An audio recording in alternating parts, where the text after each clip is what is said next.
What does it mean to be poor in spirit?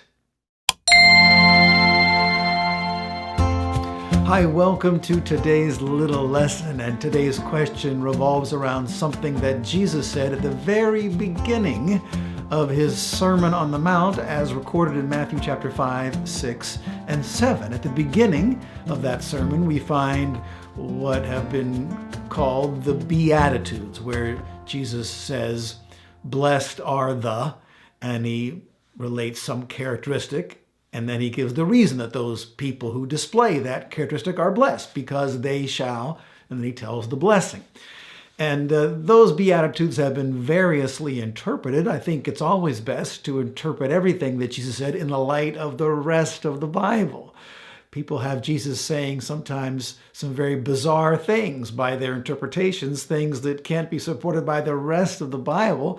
We know that, God doesn't change, and God's character doesn't change, and, basic fundamental moral principles don't change because God's a moral being. So, you're always much safer when you look at every verse in the light of all the rest of the Bible. Okay, so these things are not so confusing to us. So the very first of those Beatitudes is, "Blessed are the poor in spirit."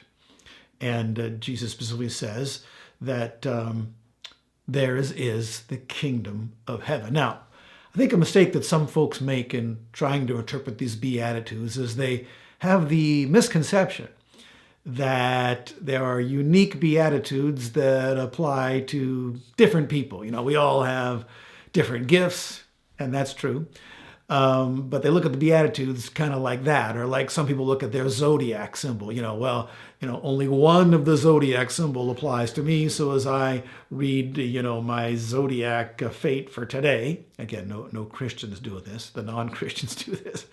Let's see what uniquely applies to me. So I don't look under Aquarius or Sagittarius because I'm a Virgo. So I'll look under Virgo. Well, people say, well, I wonder which one of these Beatitudes is me. I'm going to look for one that's me so I can find out what blessing belongs to me. Because I'm unique, and I'm going to get a unique blessing. But the fact of the matter is that that's not the right way to interpret the Beatitudes. If you look at them, intelligently and thoughtfully, you realize that Jesus is listing characteristics that are shared by one kind of person and one kind of people, and those are the true believers. And all true believers demonstrate all these characteristics to a greater or lesser degree. And if in fact you find yourself lacking any of these characteristics, you have good reason to wonder if you are a true believer in Jesus Christ. You see, it has to be that way, because if each beatitude can be uniquely applied to some people and not other people, then we could have people who, theirs is the kingdom of heaven, for example, for those who are poor in spirit. But those people, if they're poor in spirit, but if they're not pure in heart, they don't get the promised blessing of seeing God. So you get to heaven, but you don't get to see God. Or let's reverse it. It becomes even more ridiculous. Let's say that you're pure in heart, but you're not poor in spirit. Well, then you get to see God, but yours is not the kingdom of heaven. So when you look at all the blessings, they're really just different aspects of being guaranteed a place in God's future kingdom. All right, so we can look at the Beatitudes and look at our lives and determine if we're among the blessed who will one day inherit God's kingdom, or if we're not among the blessed who will not inherit God's kingdom. There are changes in the lives of believers. And I, of course, said that over and over again on little lessons. So blessed are the poor in spirit, for theirs is the kingdom of heaven. So whatever it means to be poor in spirit, it obviously means something. It's something that defines your life. you're poor in spirit. So this is not just a one-time little event, but this identifies you. You're a person who's poor in spirit, and therefore you know that yours is the kingdom of heaven. One day you're going to be in God's kingdom in heaven. So this is really important stuff. So it is worth our time to think about what it means to be poor in spirit. Well, sometimes it does help to go a little deeper into the Greek to find out nuances and connotations of the original Greek words.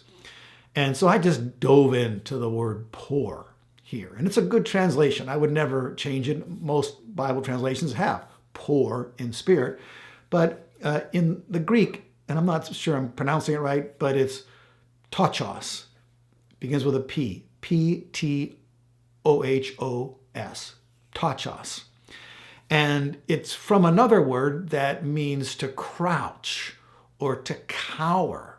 So you're, bent over, crouching, cowering, and it becomes a representative of the poor, in this case, who are begging. And so therefore, it means to crouch or to cower, or of one who crouches or cowers, hence beggarly. Okay, beggarly. You're crouching and cowering because you recognize, I have a need that I can't meet myself, and so I'm looking to someone else in a very humble posture of crouching and cowering, recognizing that in myself I don't have the resources and I need someone else to provide what I need. I recognize I'm poor spiritually. I'm bankrupt spiritually. I haven't got a chance of saving myself by my own righteousness, because my righteousness, as Isaiah said, is like filthy rags. Even the good stuff that I've done often has a bad motive, a selfish motive behind it, okay? And so that's why this is a promise that guarantees yours is the kingdom of heaven. This is an absolute prerequisite, a requirement. If you ever hope to get into heaven, you have to become and recognize your spiritual poverty. That if you're going to be saved, it's going to be because God saves you, because of your mercy, because you've got really nothing to offer. So you can see this is universally applicable to every true believer. Okay? Well, run out of time. I think on our next little lesson, we'll explore this beatitude a little bit further. Thanks for joining me. God bless you.